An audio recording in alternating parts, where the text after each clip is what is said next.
Hi everyone, welcome back to No Water River. Today I've got an interview with Ken Nesbitt, one of the busiest children's poets out there. Here he is, live and in person. Welcome, Ken. Hi, Renee. Glad to see you. Listen, we already know who you are. You're Ken Nesbitt, children's poet extraordinaire. If you can tell us where you are and how long you've been a rhyming fool.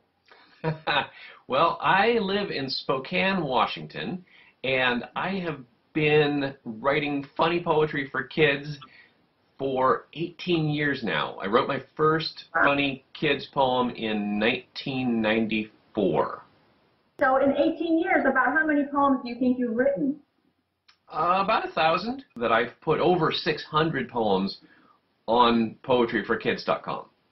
Now, we just heard you read My Hamster Has a Skateboard. Now, fess up a little bit. Is this an autobiographical poem? Are you a skateboarder, or are you clumsy, or maybe you're a clumsy skateboarder? Well, it's semi-autobiographical in that I've never had a pet hamster, but I used to, when I was a kid, I lived on a skateboard. I rode my skateboard to school every day. I went absolutely everywhere on a skateboard. I don't own a skateboard now, but I keep thinking maybe I should get one because I do enjoy it. That's an excellent mode of transportation. Why not? Now, when you're writing, is your writing mostly focused on the smashing, crashing, maniacal hamsters, or do you do other stuff as well? Oh, I write all sorts of poems. I just like to make kids laugh, and so I like to write poems that are funny.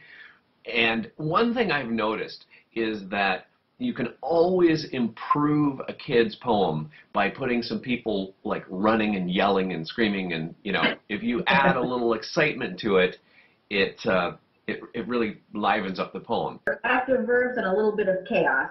Absolutely. And the Tidy Whitey Spider, the poem My Hamster Has a Skateboard from there, that's just one poem out of about 50 that are about animals doing all sorts of extreme sports, whether it's skateboarding or skydiving or snowboarding or basketball or whatever. It's all chaos and sports. So what does the title character, the Tidy Whitey Spider, do? What's his sport? Well, that's the Itsy Bitsy Spider in underwear. He's in his Tidy Whities. Oh, he goes down a water slide in his Tidy Whities and gets a water wedgie. Okay. Now, on that same line, do you write grown-up poetry as well, or are you strictly a kid's poet? I am strictly a kid's poet. I have written just, 3 or 4 grown-up poems, but even those ones were funny poems. And the only thing that makes them grown-up poems is that they happened to be about things that kids don't really care about, as, say, school or lunch or something that kids can relate to a little more.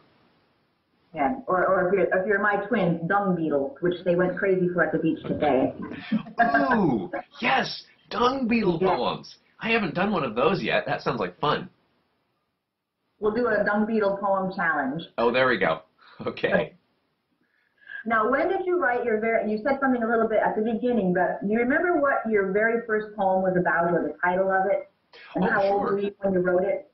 In fact, I posted it on my website recently on my bio page. My first poem was called Scrawny Tawny Skinner, and it was about a little girl who wouldn't eat her dinner, and so she grew thinner and thinner and thinner and thinner until she disappeared.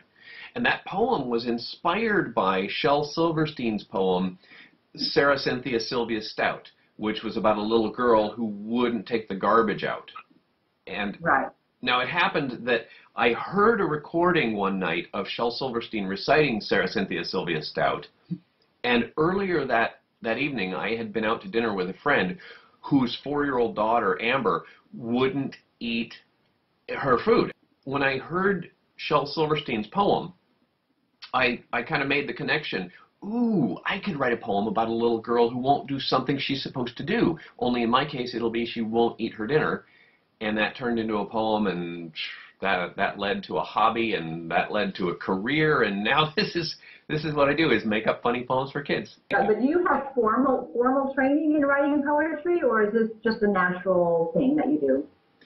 Well, I did take a poetry class in college, although it wasn't a class in writing poetry so much as it was a class in learning about poetry and what poetry was and reading the different famous poets and so forth.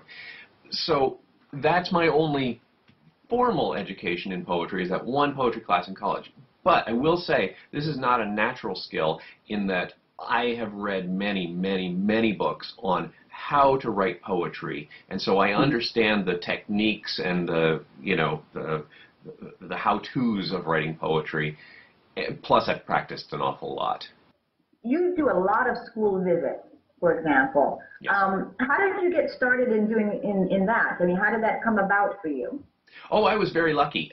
My wife's parents, my in-laws, were both school teachers, and so all of their friends were also school teachers.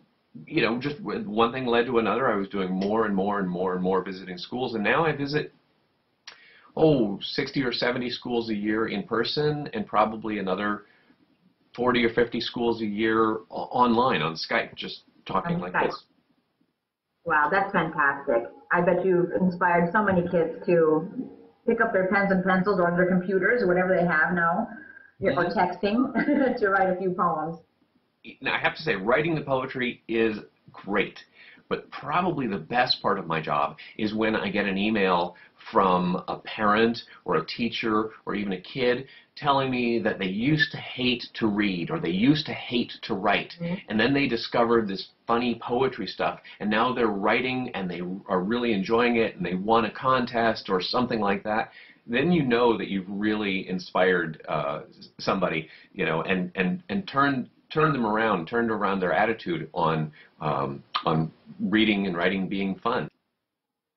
Now, along those lines, what is your best advice for kids who want to write poetry? Well, I think the most important advice I can give to someone who wants to write is to get a pencil and a piece of paper and sit down.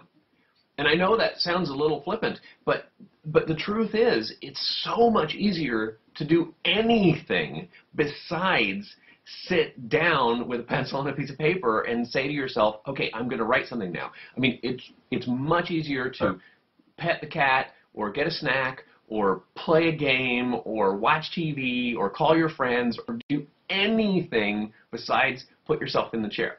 So that's step one, right? Get yourself in the chair. If you can do that, you're halfway done. And then the next thing I like to tell kids is write about your favorite thing. Doesn't matter what your favorite thing is, if it's pizza or soccer or video games or music or bananas or whatever you like. Write a poem about that, because your favorite things are the things you know the most about, and so those are the easiest things to write about, I think. Absolutely, excellent advice. And now, what about adults? What's your best advice for poets, children's poets, who want to get their poetry published, other than don't bother? Yeah, don't bother. I don't need the competition, huh?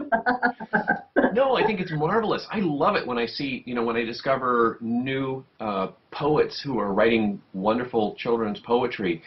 I will say that, even when I started getting my poetry published over 10 years ago, there were people were saying, "Oh, it's getting harder and harder to publish poetry," and it's much harder today than it was 10 years ago. And so what I tell people is, I say, why worry about going to some major New York publisher and trying to get them interested in your poetry when you can just start a blog? You can do it for free. Put your stuff out there for the world to see. And yeah, you might not be getting paid for it yet, but this is, in this day and age, in the age of the internet, this is how you get known, is make a website. And if you really want to try to publish an entire book, today, self-publish. You can self-publish your books for free on Kindle and Nook as ebooks, and there are even what they call print-on-demand book publishing services where you can publish your book and you don't have to spend thousands of dollars printing thousands of copies. Right. They just print them off one at a time as people buy them. And I think that's really the way to go for an unknown, for a brand new author, a brand new children's poet. And then you just keep at it. In a few years, you may find that you've got a body of work that publishers are going to be interested in. Even if it's already been published on your website? I've never had a problem with that. In fact, by virtue of having my poems on my website, I get requests, I get reprint requests from publishers on almost a daily basis. And where did they find them? They didn't find them in a book somewhere in a bookstore. They found them on the internet.